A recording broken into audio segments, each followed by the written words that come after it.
Olá, queridos, muito bom dia. Que a graça do Senhor Jesus Cristo esteja mais uma vez sobre a sua vida, sobre a sua casa. Louvado seja Deus por mais uma manhã abençoada da parte de Deus, onde estamos reunidos para mais uma vez compartilharmos o nosso café diário. Bendito seja o Senhor que nos concede mais esse dia, essa quinta-feira, que eu já profetizo em nome de Jesus, que já é a melhor quinta-feira da nossa vida. Isso mesmo.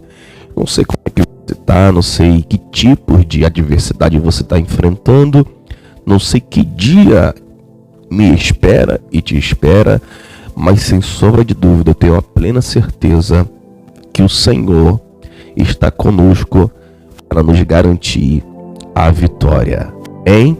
Então já conto com você, querido, em nome de Jesus, que assim que você ouvir essa mensagem, assim que você ouvir essa palavra, você compartilhe com outras pessoas. Espalhe essa mensagem, não custa nada, de graça. Compartilhe para que outras pessoas também venham ser edificadas pela palavra de Deus. Meus irmãos, eu quero meditar com vocês nessa manhã tão abençoada, amanhã tão bonita, tão gostosa. Já botei ali já um cesto cheio de roupa para bater enquanto estou gravando aqui a palavra do Senhor. Estou desfrutando de um sol muito maravilhoso, né? Para aqueles que não sabem, eu criei um mini estúdio aqui no meu terraço, onde, pela misericórdia de Deus, Deus me deu todo um equipamento para poder fazer as gravações com qualidade e tudo mais. E eu tô aqui bem no meu terraço, o sol tá batendo aqui dentro, que tá muito gostoso, aquele friozinho da manhã, juntamente com aquele solzinho bem gostoso. Um dia tá maravilhoso, querido. Hoje Deus tem sido bom, muito mais do que nós merecemos. Eu quero meditar com vocês, querido, aqui no livro de Hebreus, capítulo de número 4, versículo de número 15, versículo de número 16. Você que tem a palavra de Deus, e você pode abrir aí em Hebreus capítulo de número 4, versículo de número 15, 16, diz assim a palavra do Senhor: porque não temos um sumo sacerdote que não possa compadecer das nossas fraquezas, porém um como nós, em tudo foi tentado, mas não pecou. Cheguemos, pois, com confiança ao trono da graça, para que possamos alcançar misericórdia e achar graça, a fim de sermos ajudados em tempo oportuno. Em tempo oportuno. Meus queridos irmãos, meus queridos ouvintes da palavra do Senhor, todos nós sabemos que Jesus, quando veio à Terra, ele veio com uma finalidade de reatar a aliança que havia com o povo, com o ser humano, no caso, com a raça humana, com Deus. Porque desde que os primeiros homens, no caso, o primeiro casal criado por Deus, chamado Adão e Eva, pecaram, uma maldição se espalhou por toda a sua descendência, que é a maldição do pecado. Mesmo você involuntariamente ou voluntariamente, todos nós estamos constantemente pensando, fazendo, arquitetando pecados. Não tem como fugir.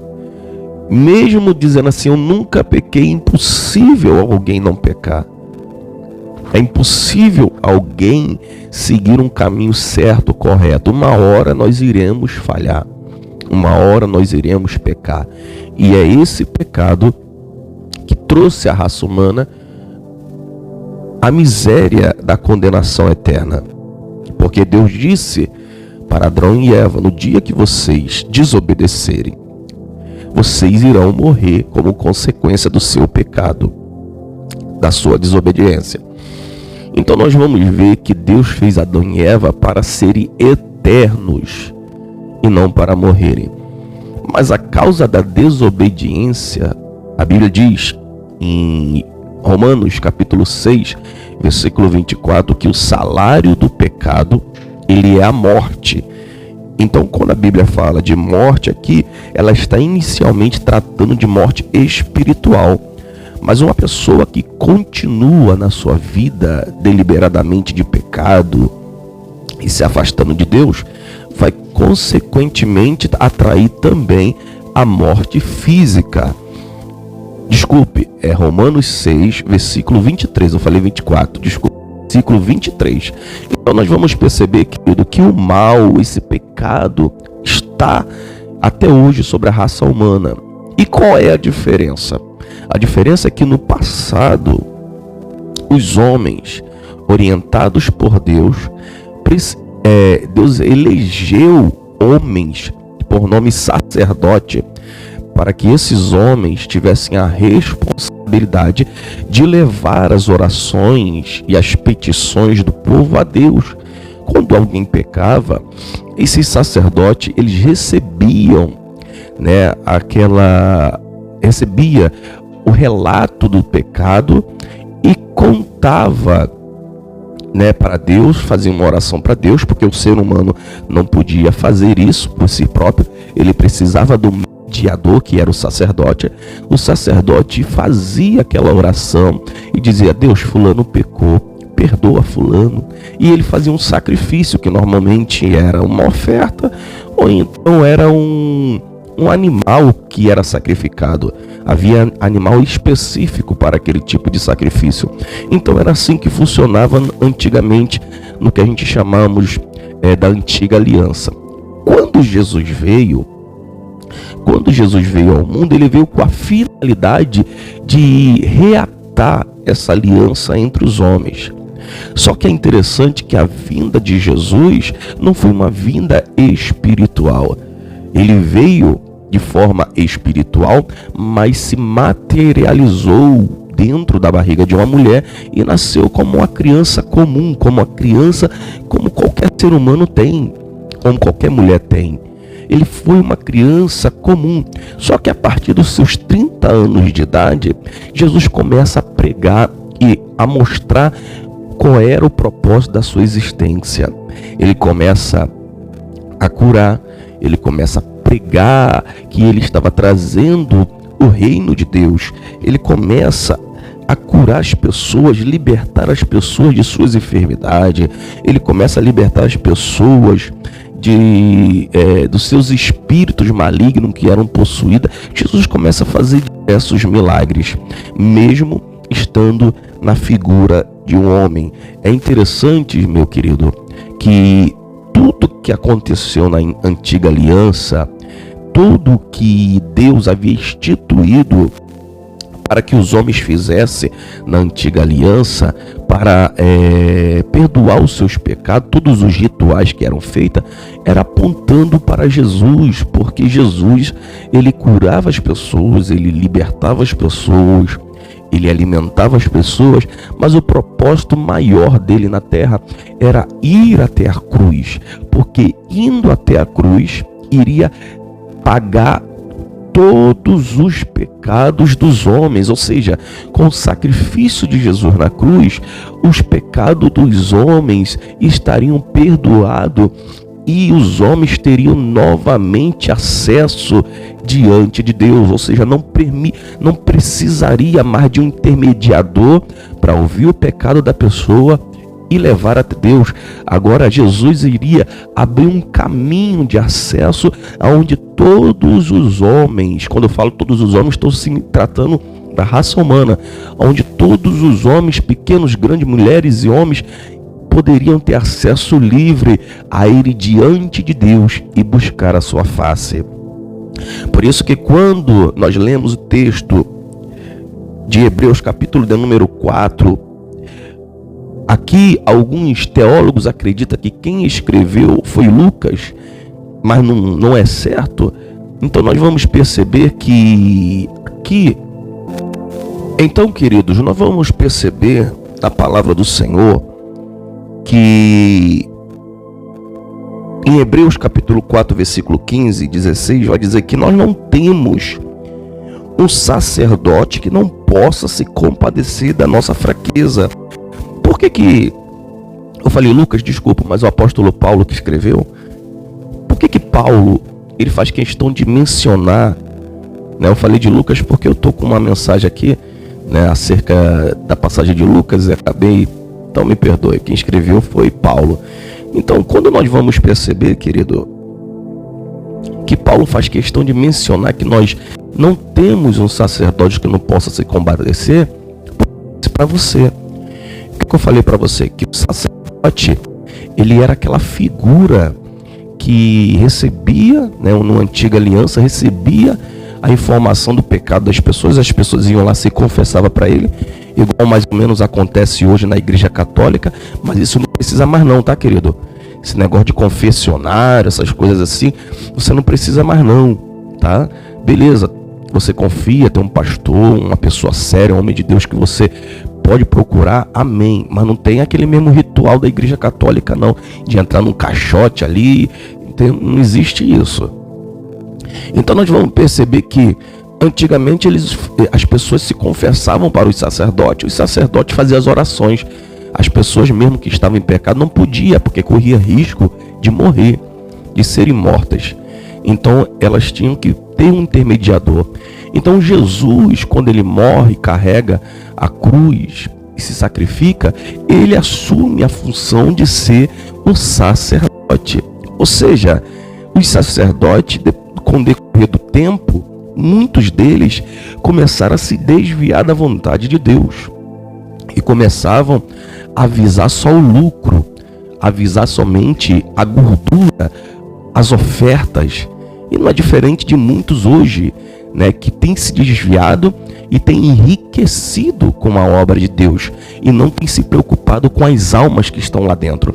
É mais ou menos o que estava acontecendo com aquele sacerdote. E os sacerdotes, muitos se achavam mais santo e mais perfeito do que aquelas pessoas que procuravam eles desesperado, precisando de ajuda pelo perdão dos seus pecados. Só que Jesus, que é perfeito, que veio em carne, como diz a Bíblia, que em tudo ele foi provado, como diz em Romanos, como diz em João, o 16:33, eu disse essas coisas para que em mim vocês tenham paz. Nesse mundo vocês terão aflições, contudo tenham bom ânimo, eu venci. Olha que maravilha. Então, o sacerdote humano, terreno, carnal, que é pecador, ele começou a olhar para as outras pessoas e se sentir mais santo e mais perfeito e se desfazia das pessoas que o procuravam. Enquanto Jesus, que mesmo vendo na figura de homem, continuava sendo Deus. Ele era Deus. E ele ressuscitou depois do terceiro dia. E ele está hoje à direita de Deus. Sabe para quê? Para dizer para mim e para você: tenha bom ânimo, meu filho, e tenha bom ânimo, minha filha. Porque em tudo nessa vida eu fui provado enquanto esteve na terra. E eu venci. E em mim, presta atenção, querido ouvinte, em mim, em Jesus, vocês também vencerão todas as suas batalhas. Seja Deus. Louvado seja Deus. Jesus está nos garantindo, querido, na manhã desse dia, nesse café diário, que nele nós podemos vencer todas as nossas batalhas, todas as nossas aflições, todos os nossos traumas. Nele nós podemos todas as coisas, inclusive o perdão dos nossos pecados. Porque a pior coisa que existe na nossa vida é o pecado. Porque o pecado, como eu disse em Romanos 6:23, ele é o salário da morte. E todos aqueles que vivem no pecado, o seu fim é trágico. Mas nós ainda estamos em um corpo físico, ainda pecamos, ainda erramos, mas nós temos a consciência que nós temos um advogado que está à direita de Deus para nos ajudar e para perdoar os nossos pecados, querido. Então, se você que está se sentindo fraco, desanimado, eu peco, eu faço um monte de besteira, não mais da igreja não faça isso. Continue buscando a Deus, confessando os seus pecados diante dele, porque ele é poderoso para nos libertar, ele é poderoso para nos perdoar, ele é poderoso para nos curar de todos os maus. Olha o que diz Romanos capítulo 8, versículo 37. Mas em todas essas coisas somos mais do que vencedores por meio daquele que nos amou. Jesus te ama. Jesus, ele morreu por você. A sua vida é preciosa para ele. Então não pare, não desanime, não deixe de buscá-lo, não deixe de crer nele, mesmo sem força. Corre para Jesus, porque nele você vai encontrar a paz que você procura. Meu irmão, essa foi a palavra dessa manhã, desse café diário. Que o Senhor continue te abençoando, que o Senhor continue fazendo o seu rosto resplandecer sobre a sua vida, tendo misericórdia de ti e te dando um dia muito abençoado. Até o próximo café diário, em nome de Jesus.